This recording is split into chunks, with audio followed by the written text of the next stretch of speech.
Hello everyone, welcome back. My name is Aarna Sahu, host of Aarna's News, where on this podcast channel, I aim to eliminate the gender gap in the STEM fields by featuring inspiring female professionals and highlighting their stories and accomplishments to further encourage girls.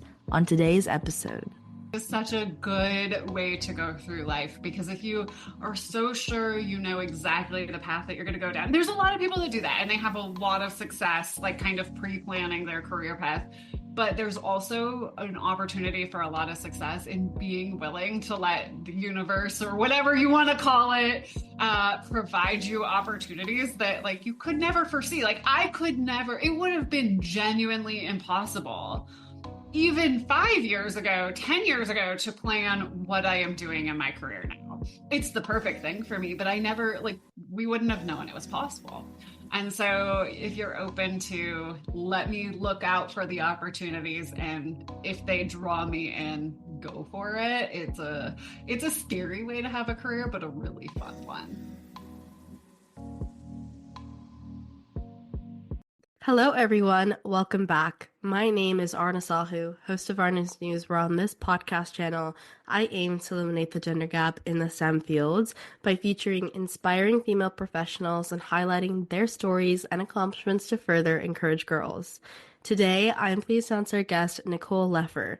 She is a seasoned marketing leader and a widely recognized expert in deploying generative AI technology to improve marketing efficiency, quality, and outcomes. With vast experience in leveraging generative AI across various marketing domains, Nicole equips marketers and revenue team members with essential AI skills and strategies to boost efficiency, quality, and results.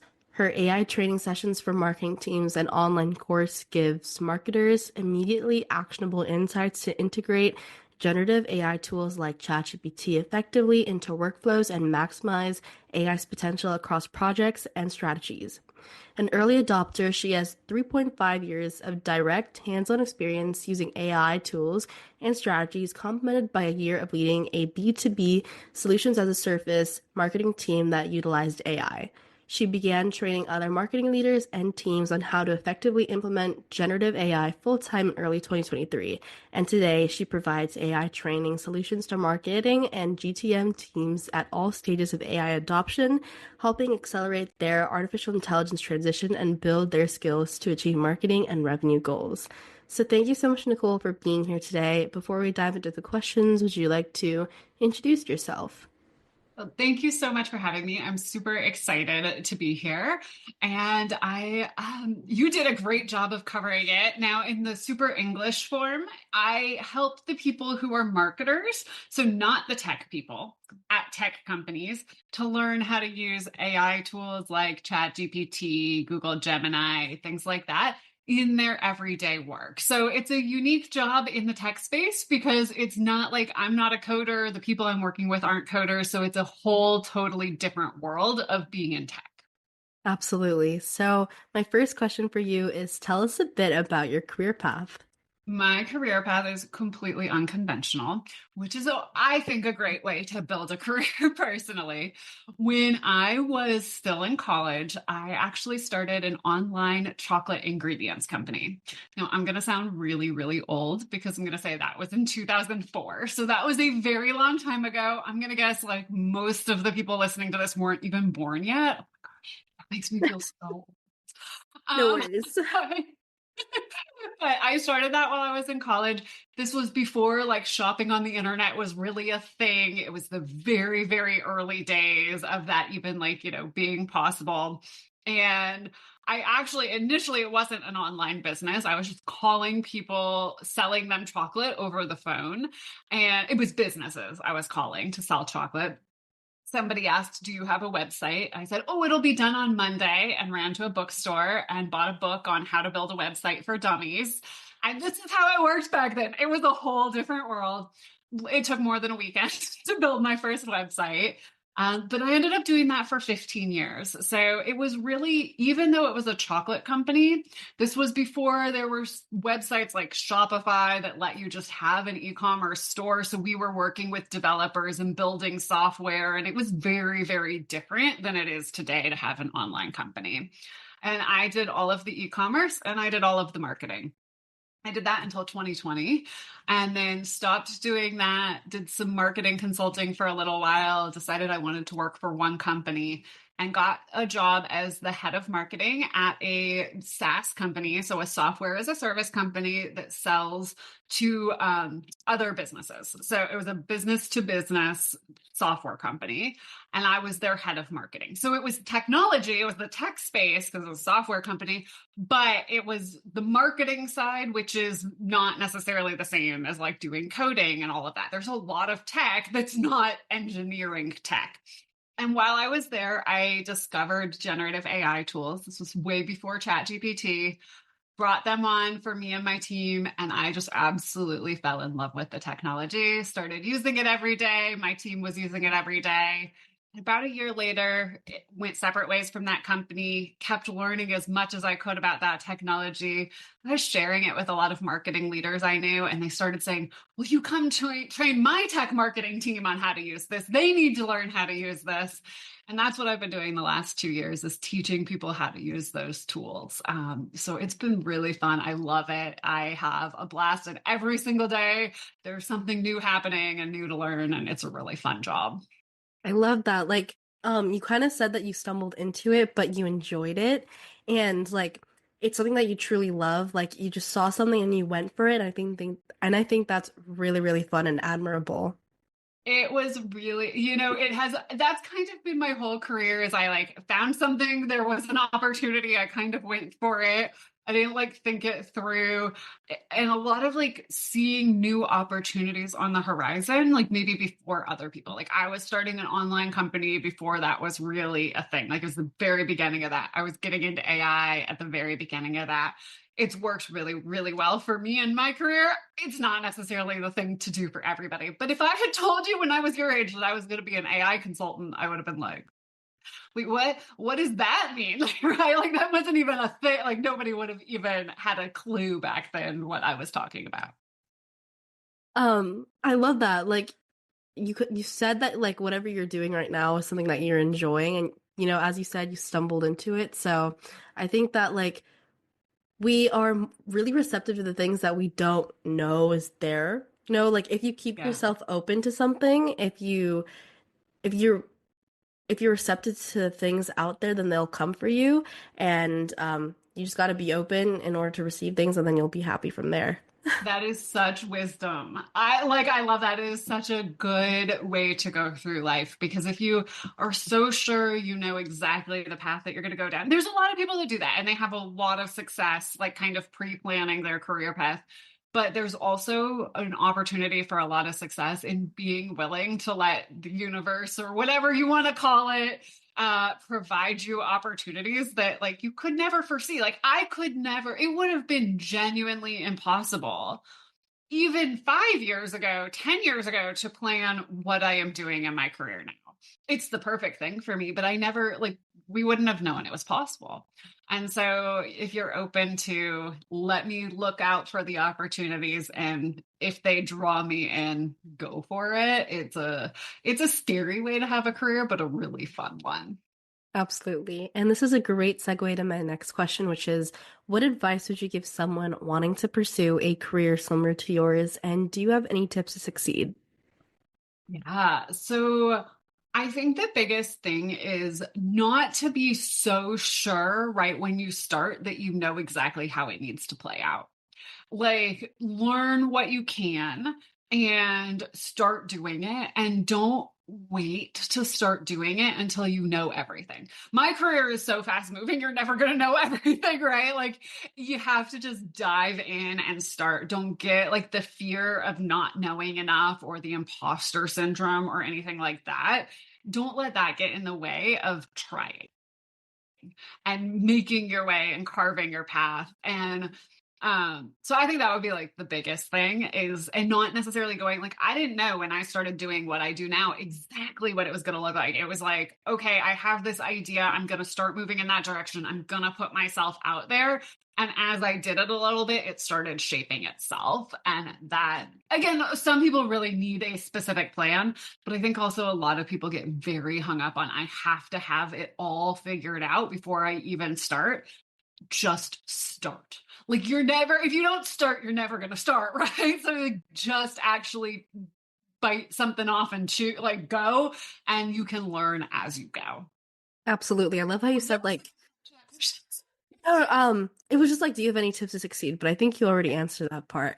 But like, I really loved how you said like, just start, because if you don't start now, then you're probably never gonna do that, because it's like the fear of holding you back, thinking that, okay, like I have to be perfect to get to where I want to be, and in order to be there, then I have to do blah blah blah blah blah, and it goes on and on. But I think like what's important to know is that in order to get this type of success in quotes, like because success is subjective, you have to start. Like you can start from a good foot or you can start from a bad foot, but you never know how that's gonna play out unless you start, you know? Yeah, absolutely. And like the thing is, you're not going to ever know everything.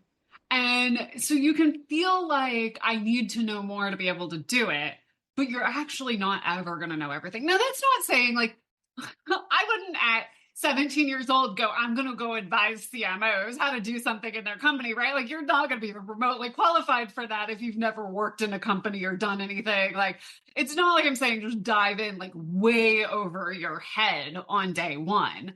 But if you have like the actual foundational knowledge to have the capabilities to do it, dive in and don't wait and think. Like you're always going to have imposter syndrome. I have imposter syndrome every single day.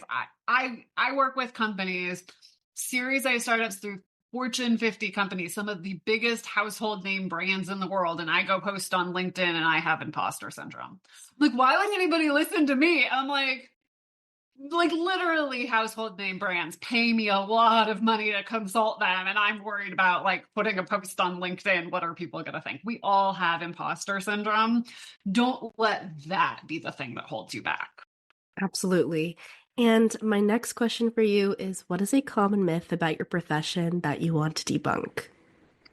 Ooh, that is such a good question. So I think that because my profession is really like my own thing, there's not necessarily specific myths about it.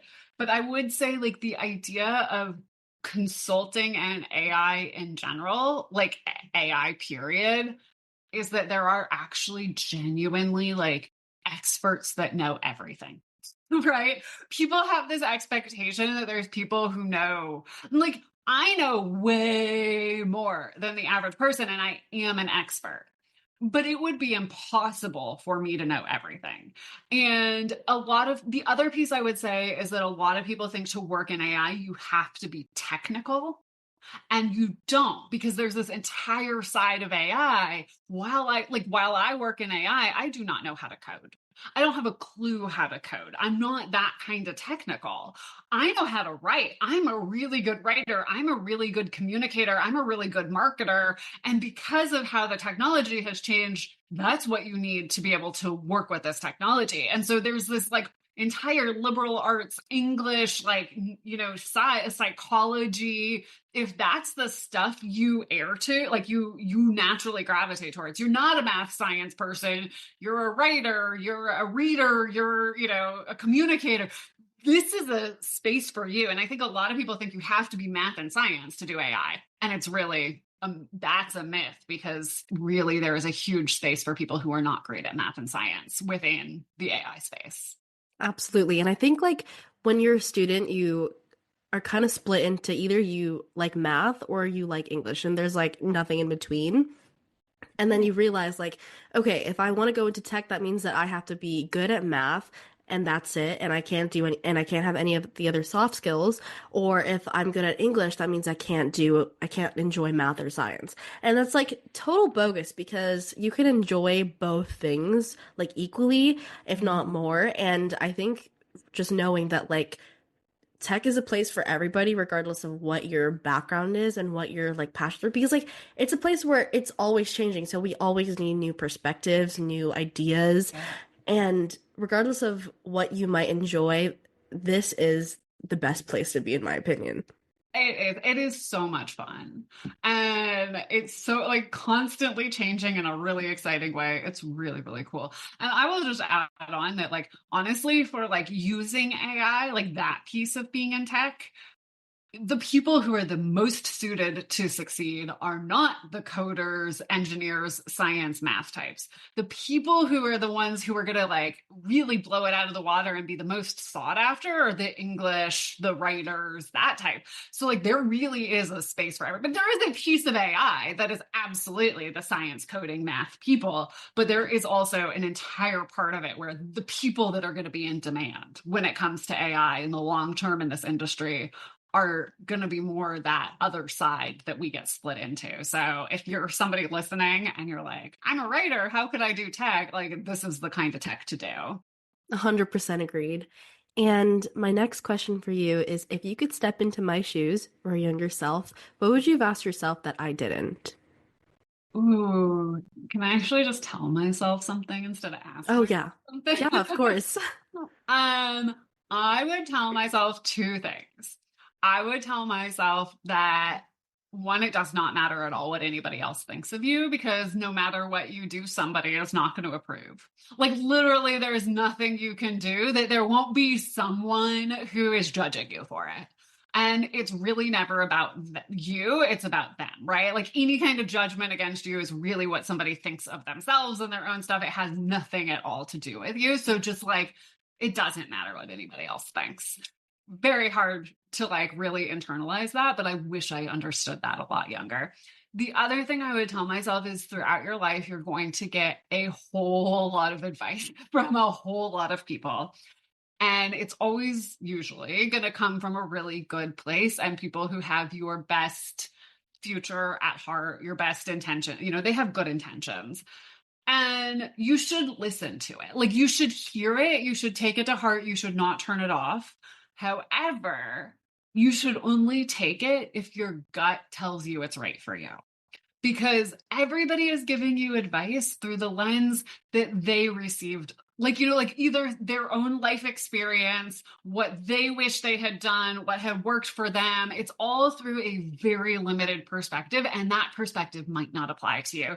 And you have guidance inside of you that will tell you, is this for me or is this not for me? And take what is meant for you. Like you will know in your heart. But if something feels wrong, you don't have to listen to it. No matter how smart, successful, wise, anything the person that's telling you is, like they could be amazing and giving you really good advice for someone else, but it might not be for you. So trust your own instinct about which pieces of advice you should and should not follow.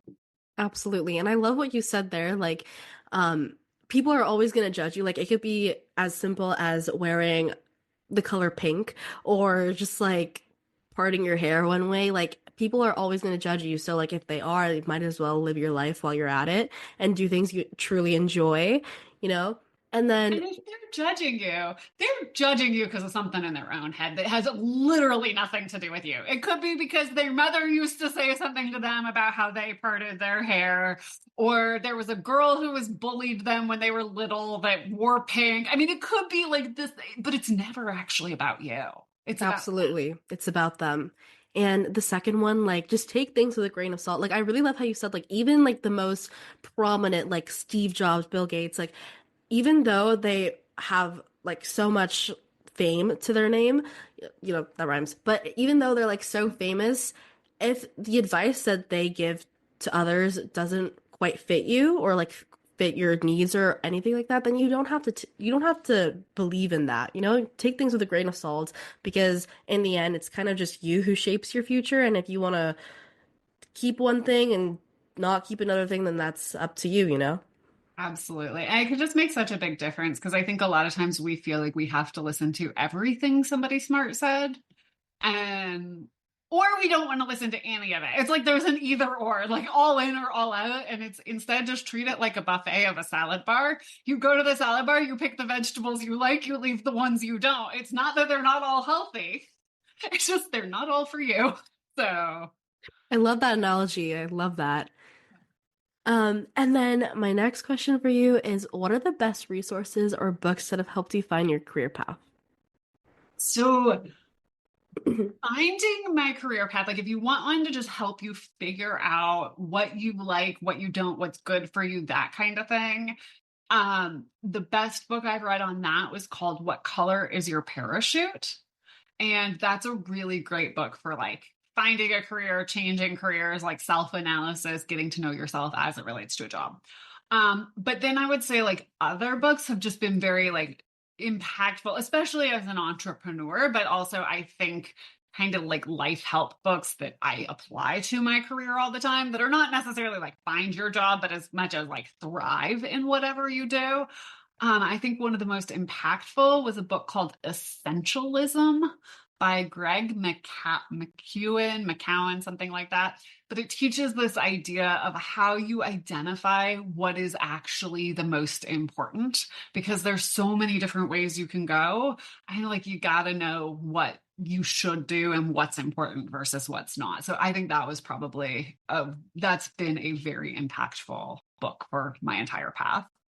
I love that. I'm definitely gonna check it out. I think I love it when people recommend a book that like isn't really like only applicable to like one specific thing, but you can actually take it and, run with it and like do a lot of different things with it and you can apply in different facets. So I'm definitely gonna check those books out.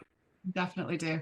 And I would just say, like, the other thing is like reading a lot of like personal development, get to know yourself books. Like, that just helps in general, even if it's not for career. Anything that helps you understand yourself better will help you figure out career. Absolutely. And my question for you is, what do you think is the vital factor that shaped your career?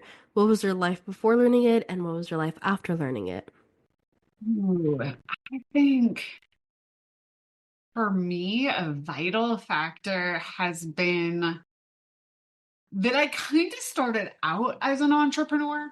So I don't know if this is like a before and after learning thing, but like being comfortable with the uncertainty.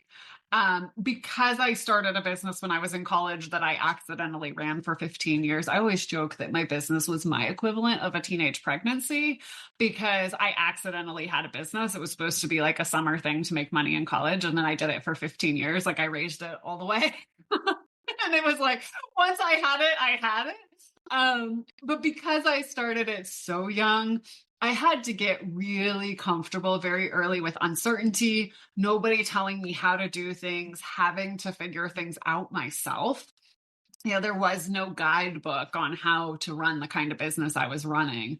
And when you own a business, you really do have to just figure things out for yourself. You don't have a supervisor or a boss coaching you through it. And so I think that that has just like, even though that was a different business and a different career, it has foundationally shaped that I am able to run the business I run now in the way that I am able to because I have that comfort in that, figure it out yourself. If you don't do it, nobody else is going to tell you to do it, that kind of thing. Self motivation. Yeah, I mean, you kind of have to be your own boss, Yes. and you just have to like pull in all the strings and just like tell yourself like this is what I have to do and set your own deadlines. And I think it's like really hard too because we kind of come from like, school, like your teachers always tell you, okay, this essay is due before this date or whatever, and you have like tests and whatever. But then once you come out of that, you realize, oh, well, this is the real world. I have to do my own things and I have to be accountable for whatever. It's really hard.